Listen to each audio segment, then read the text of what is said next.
Welcome back to Horrifying Stories. William Floyd Collins was an experienced cave explorer who dared to explore and develop the sand cave in Kentucky, but found himself trapped by a rock that held down his ankle as he passed through a tight passageway. Many came to rescue Floyd, but on their sixth day, a portion of the cave ceiling collapsed and blocked their way to Floyd. This is his horrifying story. Viewer discretion is advised.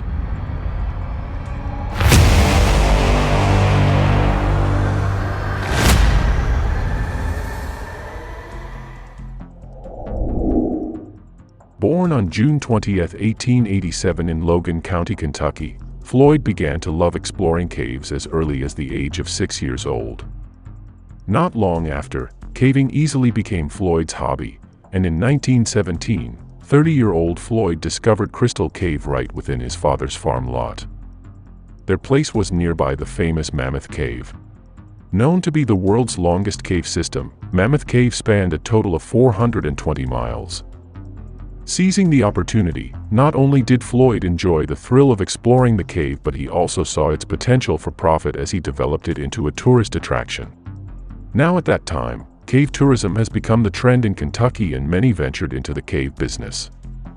Dubbed as the Cave Wars era, locals began to race into discovering more caves, making the most out of being in a state rich in extensive cave systems, in hopes of setting up guided tours into those caves for profit. The Great Crystal Cave boasts of its one-of-a-kind helictite and gypsum cave formations. However, although it was just near the famous Mammoth Cave, the Crystal Cave wasn't really along the way. To get there, one would need to intentionally go through the Flint Ridge Road. Also, before one could reach the Crystal Cave, tourists would already be able to pass by a few other caves with almost the same views, so many tourists would not bother proceeding to Crystal Cave. And so, the Crystal Cave tourism business didn't generate income for Floyd as expected. But this seeming setback did not hinder Floyd from continually exploring and hoping that one day, he too would have a breakthrough discovery. Thus, he decided to approach Beasley Doyle, a farmer who also had an uncharted cave beneath his own plot of land called the Sand Cave. Unlike the Crystal Cave, the Sand Cave was in a more strategic location. One can find it beside the Cave City Road, where tourists and cave enthusiasts passed before they could reach Mammoth Cave. Not long after, both of them agreed to partner together in developing the cave and split the earnings once established for cave tourism. So, on January 30, 1925, Floyd went into the Sand Cave for the first time to begin his exploration. It was a Friday morning and he only had one kerosene lamp with him. Now, apparently, the cave was filled with narrow passageways. One portion was so narrow that Floyd had to barely crawl through on his stomach with one arm stretched forward as it held his lamp, and the other hand on his side.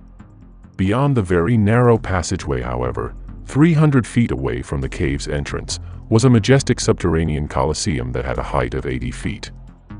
Undoubtedly, a major breakthrough discovery for Floyd and Beasley. A few moments later, Floyd's lamp started to flicker. It was almost out of kerosene, so he quickly went on his way back to the narrow passageways and back to the cave's entrance. As he navigated his way back, he accidentally dropped the lamp as he tried to crawl through a narrow passageway. In his efforts to grab the lamp, he knocked off a 27-pound rock from its position that struck his leg, pinning him down. Unable to move forward, he tried to find a way to get his foot out, but his attempts only made matters worse. By the end of the day, he found himself buried in rubble all the way up to his waist. Helpless, Floyd had no choice but to spend the night 60 feet below the ground. The following day, Floyd's neighbors began to notice that he didn't return the prior night and decided to check where he was. They found Floyd's coat outside Sand Cave and went in to search for him. Only the 17-year-old son of Beasley, Jewel Estes, has managed to crawl through the narrow passageways, reaching a point where he could see and communicate with Floyd from a distance. It was at that point that they knew that Floyd had been trapped. Immediately, the neighbors contacted Floyd's family. Without delay, Homer and Marshall, Floyd's brothers, arrived and also attempted to rescue Floyd, bringing food and water for their brother to eat.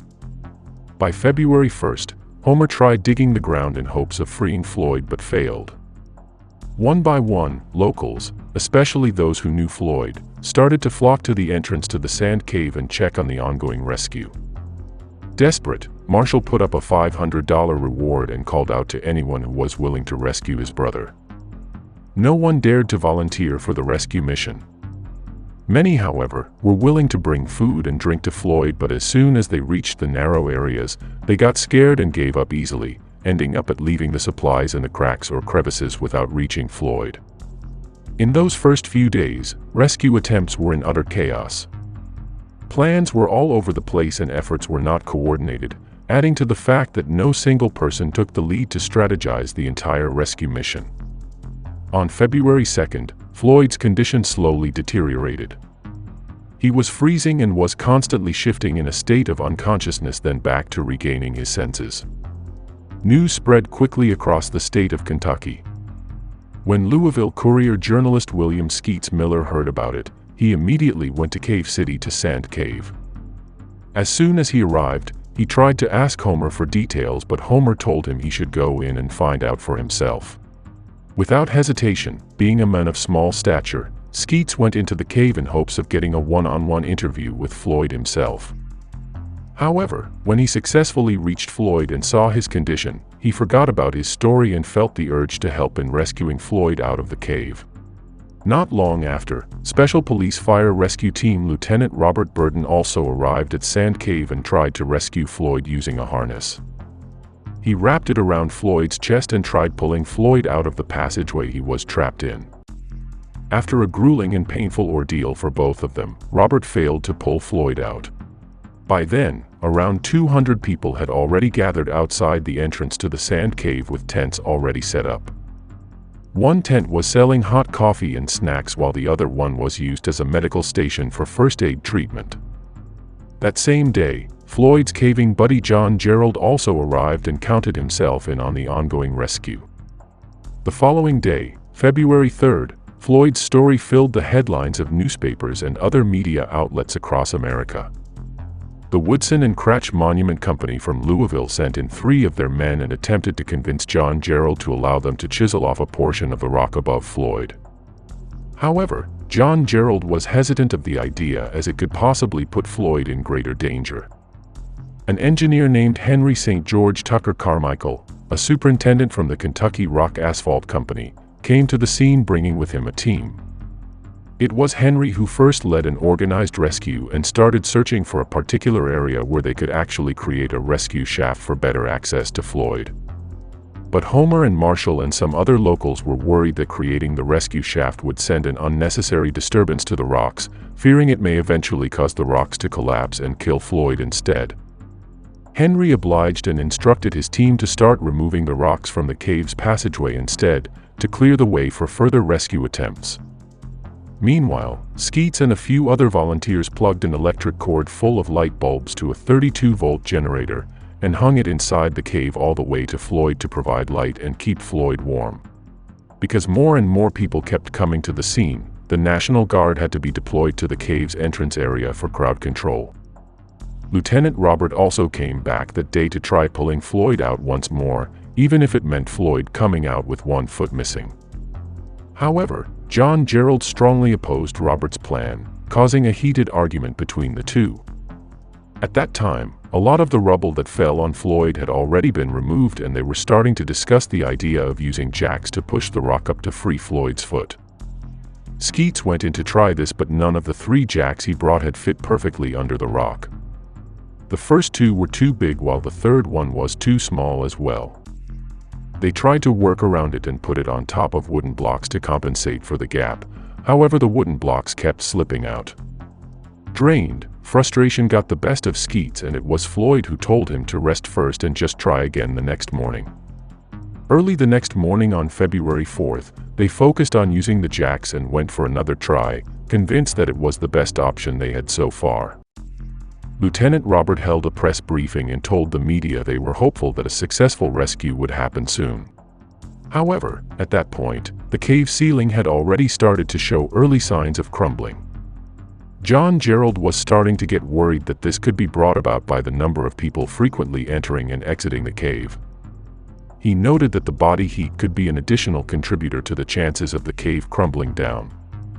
While Skeets and Lieutenant Robert tried to calm him, because they had little to no experience with caves, John didn't really listen to what they had to say. Around 4 a.m. that day, 2 men went inside the cave to bring food to Floyd. As they crawled through the narrow passageways, they saw large cracks in the cave's ceiling. Small rocks and debris were starting to fall off as they passed through. They decided to speed up with their exit and barely made it as a portion of the cave collapsed behind them. Now with the collapse, they were completely blocked direct access to where Floyd was, making it impossible for them to go that route. John Gerald, however, tried to gather some men to excavate the collapsed area and place it against the cave walls as they went further inside. But because it has been raining the past few days, the cave's foundation started to become weaker and weaker, especially with the presence of other factors such as the cave walls getting scraped every time a rescuer went through its narrow passageways, and the snow melting as winter almost comes to an end. While the rescuers were inside, rocks and soil began to crumble down again. Another collapse was happening. John tried to stay a little longer but in the end, was forced to evacuate the cave as rocks began falling on him. With rescuers feeling helpless and hopeless, many churches around the country showed deep concern and held Floyd and all the volunteers in their prayers. Floyd's ordeal continued to top the news in the New York Times, especially the exclusive interviews of Skeets with Floyd himself. On Thursday, February 5th, Kentucky Governor William Fields designated National Guard Brigadier General Henry Denhart to be the official commander of the rescue operations.